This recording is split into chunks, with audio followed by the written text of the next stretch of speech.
You know those moments that split your life into a before and after? Mine came with a slap. A slap so loud it silenced the laughter, the clinking champagne glasses, the string quartet playing some cheesy love song. It was our 5th wedding anniversary, and I was on the ground, stunned, cheeks stinging, ears ringing, and the woman I married, the same one who once whispered forever into my ear, stood above me like I was some criminal trash dragged in from the alley. "Return the watch, Dylan," she screamed, mascara smudged not from crying, but from fury. "You're disgusting." The accusation came from her mother first, Deborah, a woman with a smile colder than winter in Detroit. She strutted into the garden like she owned the place, flashing that fake luxury aura and clutching a martini. I'd barely raised a toast when she shrieked, "You stole my watch. My $30,000 gold Rolex. You're the thief." It was like someone ripped the air out of the party. And instead of defending me, my wife, Emily, my goddamn wife, didn't hesitate, didn't blink. She grabbed the mic from the DJ, paused the celebration, and barked like I was a stray dog. "Everyone, I'm sorry. We have a serious issue. My husband seems to think he can lie and steal from my family." That's when the slap came. I hit the patio stone, my head knocking against the edge of the marble fountain she'd insisted on renting for the aesthetic. The crowd gasped. Deborah sipped her drink like it was all going according to plan. And Emily? She didn't even check if I was okay. She just turned her back and shouted for the caterers to shut everything down. I struggled to my feet, bleeding from the temple. The band had stopped. The photographer froze mid-shot. Her father, Bill, stood there red-faced, gripping a cigar he never lit. Emily's sister Katie just looked away, like this was too awkward to be seen. And our friends? Silent. Cowards in formal wear. I tried to speak, to defend myself. I didn't touch her watch. Why the hell would I? "Emily, are you seriously? You've been acting strange for weeks," she cut in. "Lying about where you go, sneaking around. Maybe this explains the extra expenses on our credit card." That last part hit harder than the slap. Because I had been acting strange. But not for the reasons she thought. For the last month, I'd been planning a surprise trip for us. Paris, the place she always dreamed of. I was juggling the bookings, hiding the details, even working late to afford it all. That's why I was off, why I was distant. I was doing it for her. And now I stood there, humiliated, accused of theft in front of everyone we knew. Over a damn watch I never saw. "Where's the proof?" I snapped, blood trickling past my brow. "You're just going to believe her? After everything?" Emily stared at me with a look I'll never forget, like she didn't even know me anymore. Or maybe like she never did. "I want you out of this house. Now." That's when something strange happened. Katie, her sister, stepped forward. Quietly, nervously. "Mom, you wore the watch to the salon this morning. You told me you were taking it off there because it didn't match your outfit." Deborah's face went stiff. Her lips twitched. "Nonsense. I remember putting it on at the venue. But there was a crack in the story now." "You told me the same thing," Emily's father added, almost under his breath. Deborah glared. "So now you're all on his side?" Emily's eyes flickered. Just for a second. Doubt. Regret? Too late. The pain in my chest wasn't from the slap. It was something worse. Deeper. I realized in that moment. This wasn't about a watch. This was something else. A setup. A smokescreen. She wanted me gone. But why? I turned and left the party, stumbling toward the gate with blood on my shirt and betrayal in my heart. I didn't know it yet, but this was just the beginning. The real knife was still waiting, and it was going to be twisted deep. I drove aimlessly that night. No music, no destination, just me, the hum of the tires, and the echo of that slap playing on repeat in my mind. My fingers clenched the steering wheel so hard I thought I'd rip the leather off. The image of Emily's face, cold, merciless, not even flinching when I hit the ground, burned itself into my skull. I didn't go home. I couldn't. It didn't feel like mine anymore. Instead, I ended up in the parking lot of some 24-hour diner, sitting in the car for what felt like hours. Just staring, thinking, wondering how the hell everything crumbled so fast. My phone buzzed. A message from my best friend, Jared. "Bro, that was get up. You good?" I didn't answer. What could I even say? That I'd just been accused of theft, publicly humiliated, slapped like a stray animal, by the woman I was supposed to grow old with? No, I couldn't talk. Not yet. But I needed answers.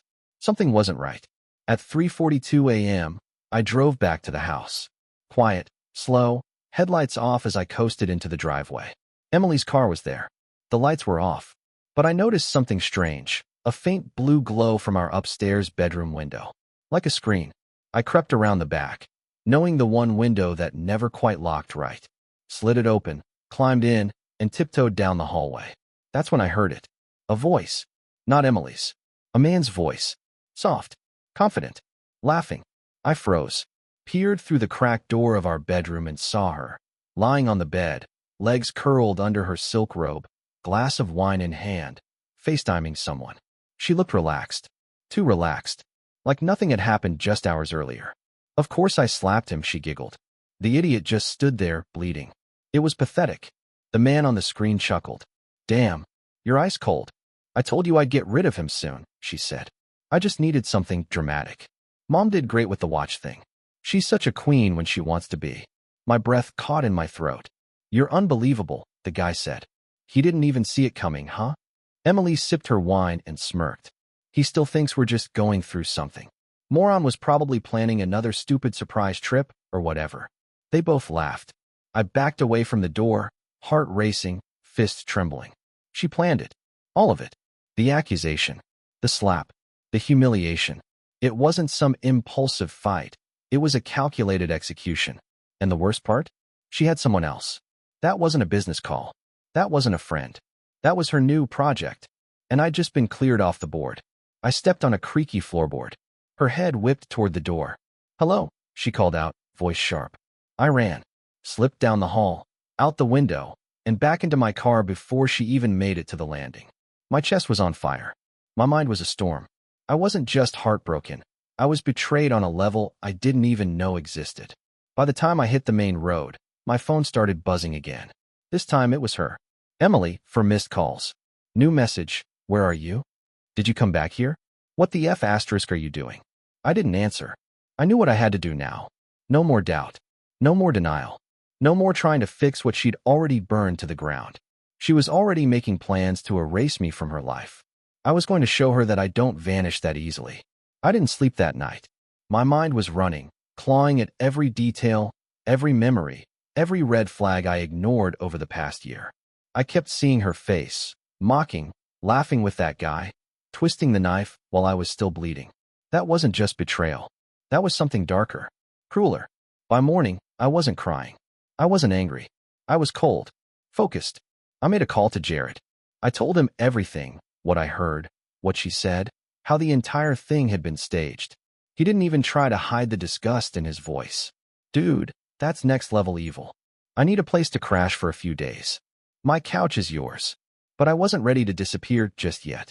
If she wanted to play dirty, she had no idea who she was messing with. I went back to the house the next evening, not to confront her, but to collect evidence. Our security system had cloud backups. I knew the cameras inside the house didn't catch much. Emily insisted on privacy, but the outside ones? They caught everything. And I had admin access. I logged into the cloud, scanned through the footage from the day before, and there it was. Deborah showing up early, alone, carrying a bag she didn't have when she left. Then, a few minutes before the accusation, her sneaking into the guest bathroom. 10 minutes later, she emerged empty-handed. The guest bathroom where no one ever went, because the water pressure was garbage. I went in, tore the place apart, found the watch, stuffed in a tampon box under the sink. They planted it. That psycho and her devil daughter planted it, knowing it would destroy everything. I didn't take it, but I damn sure was going to use it. I took pictures, video, documented everything, even my bleeding temple from the slap. I filed a police report, not because I expected them to charge her, but because I needed it on record. The abuse, the setup, the gaslighting. Then I called a divorce lawyer. Her name was Camille Torres. Sharp, fast-talking, and vicious in a way that made me feel like I had a pit bull in my corner. I've seen women like this, she said. They don't want a clean break. They want control. You've got the leverage now. Use it. That night, I sent Emily a text. You'll hear from my lawyer. Enjoy the watch. 10 minutes later, my phone lit up. Emily, WTF are you talking about? Emily, did you break in again? Emily, you're insane. You need help. Emily, don't make this uglier than it already is. Then came a call. I answered it on speaker. What the hell are you doing, Dylan? Her voice was shaking now. Not with fear. She was furious I wasn't crawling back. I found the watch. In the guest bathroom. Wrapped in one of your mom's old tampon boxes. Dead silence. Then, you went through our house. No, Emily. My house. At least until the papers are signed. You're being dramatic. I laughed. I couldn't help it. You planned to humiliate me in front of everyone we know. You called me a thief. You slapped me. And you had the balls to lie to your side piece about it 5 hours later. Click. She hung up.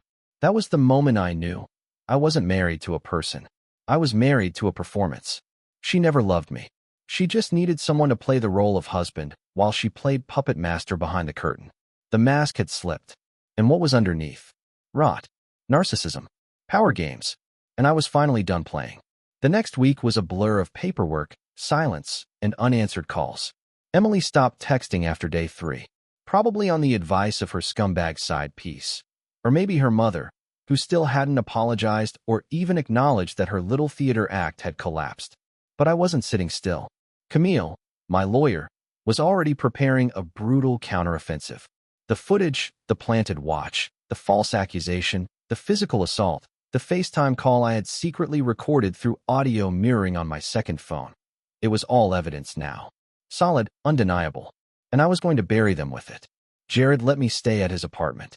It was cramped, smelled like gym socks and cheap bourbon, but it was safe. Real. Honest. He didn't ask questions. Just handed me beer and made sure I ate something. You still love her? He asked one night, after a long silence between us. I looked at him like he'd asked if I missed being hit by a truck. No. I miss who I thought she was. That's when it hit me hardest. I never really knew her. Not the real her. The Emily I fell for used to cry at Disney movies and danced barefoot in the kitchen. The Emily I married was just a story she sold me. Underneath, she was cold steel, poison lips, and fake apologies. Camille advised me not to return to the house, but I had to go back one last time. To get my things, but more importantly, to see for myself. I needed closure. Proof that it wasn't just a bad dream. When I pulled into the driveway, her car wasn't there. Good. The last thing I wanted was a confrontation. The house was hollow, like a theater after the show. All the light gone, the props left behind. I walked through the living room where we once danced to old records, now just a graveyard of lies. I opened the bedroom closet, half empty. She'd already moved some things out, probably into his place, or maybe her mother's mansion, where gaslighting came with room service. But then I found something unexpected, a small velvet box on the top shelf. Inside, a key. I frowned.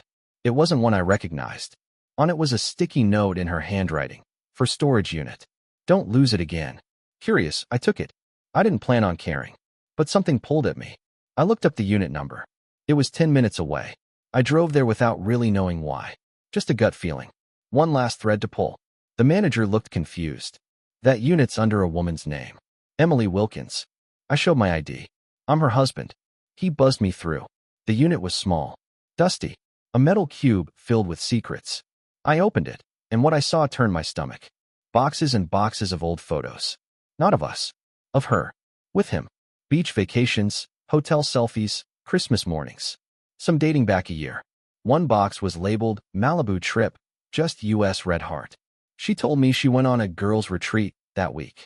Another folder contained receipts for hotels, spa packages, and this one hit hardest. A diamond bracelet I bought her on Valentine's Day. Still in its original packaging, unopened. She never even wore it. I sat on the cold concrete floor, surrounded by her secret life. Her real life. She'd been cheating on me for months. Maybe longer. And not just physically. She checked out emotionally long ago. Left me with the illusion of marriage while she lived a double life full of champagne brunches and beach kisses with someone else. I wasn't just betrayed. I was erased. Replaced. Used. I took pictures of everything.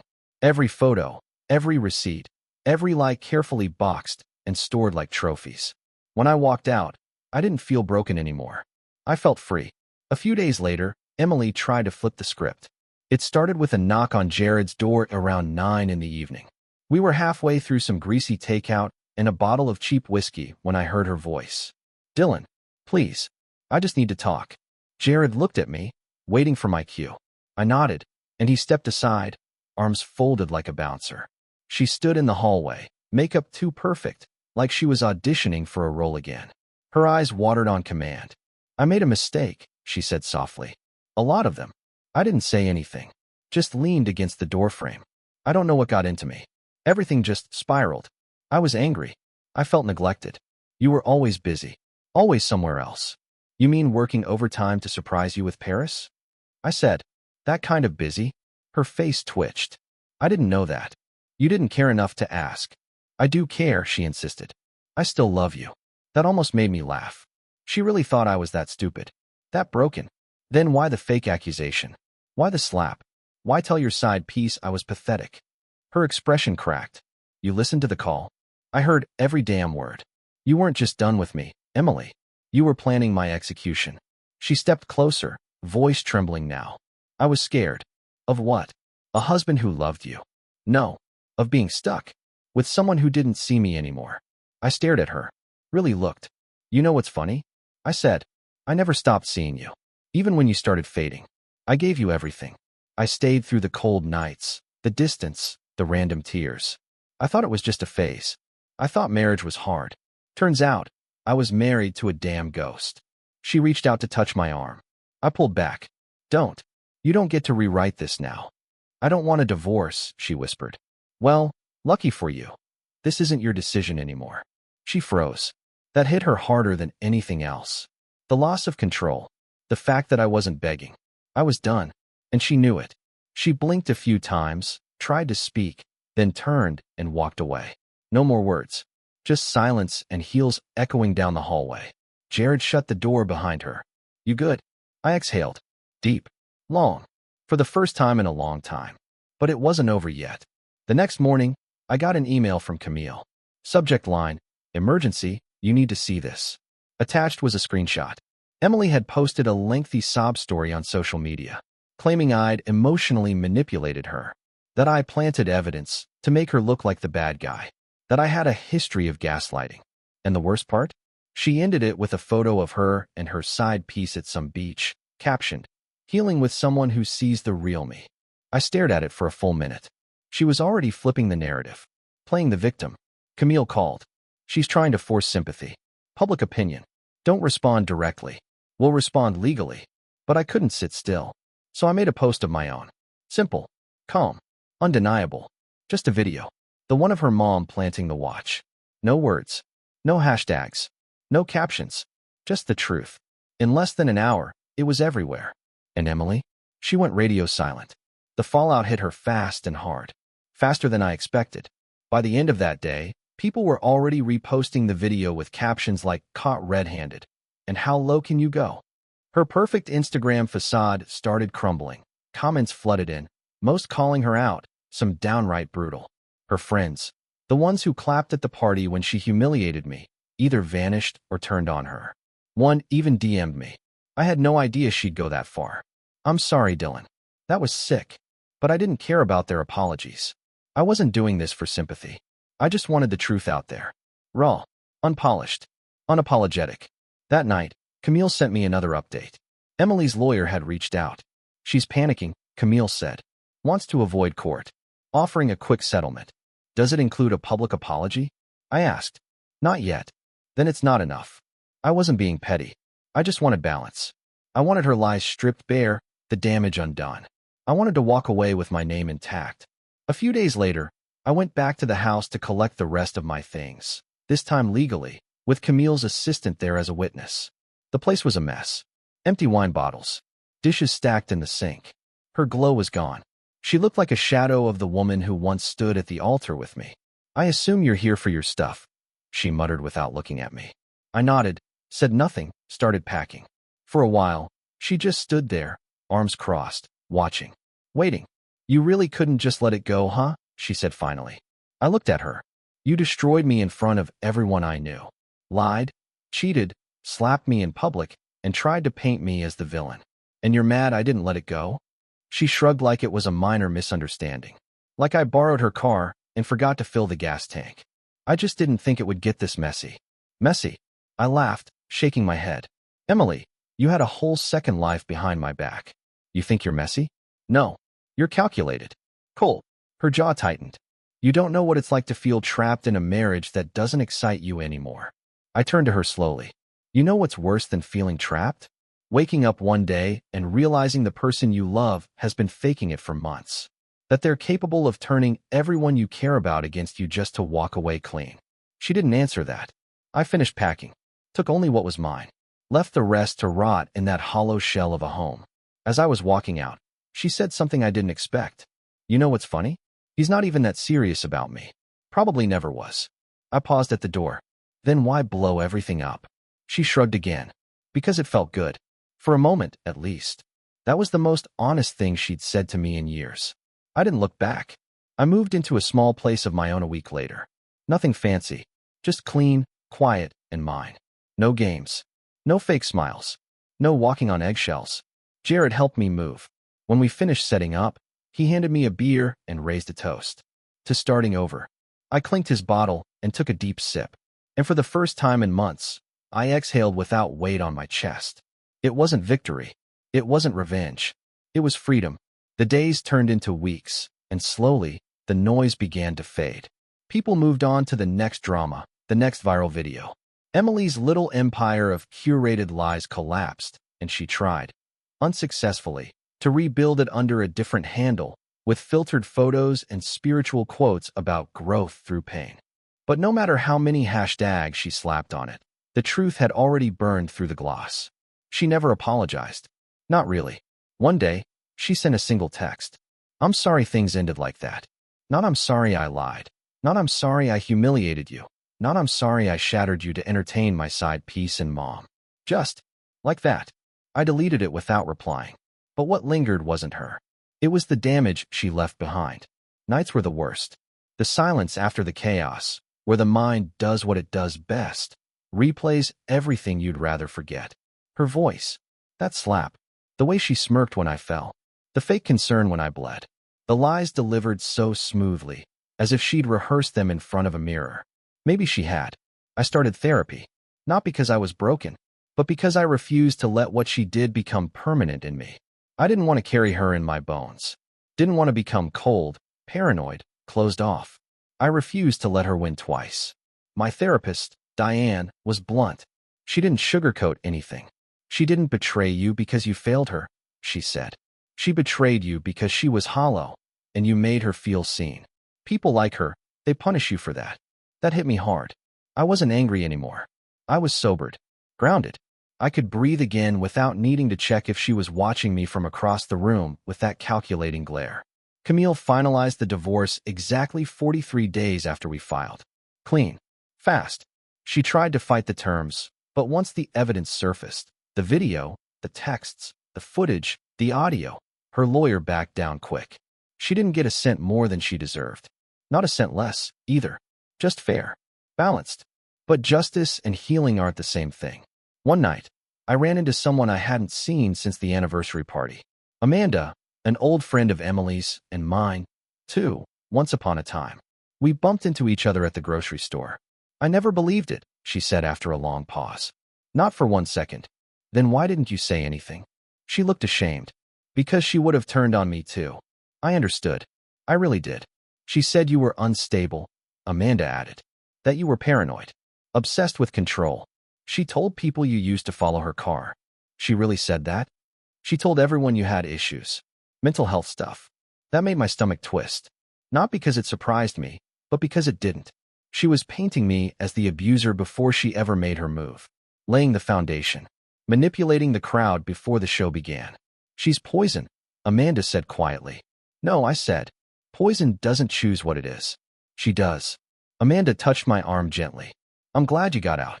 I nodded. Me too. There was nothing left to say after that. I left the store with a small bag of groceries and a strange peace in my chest. I wasn't healed yet, but I was healing.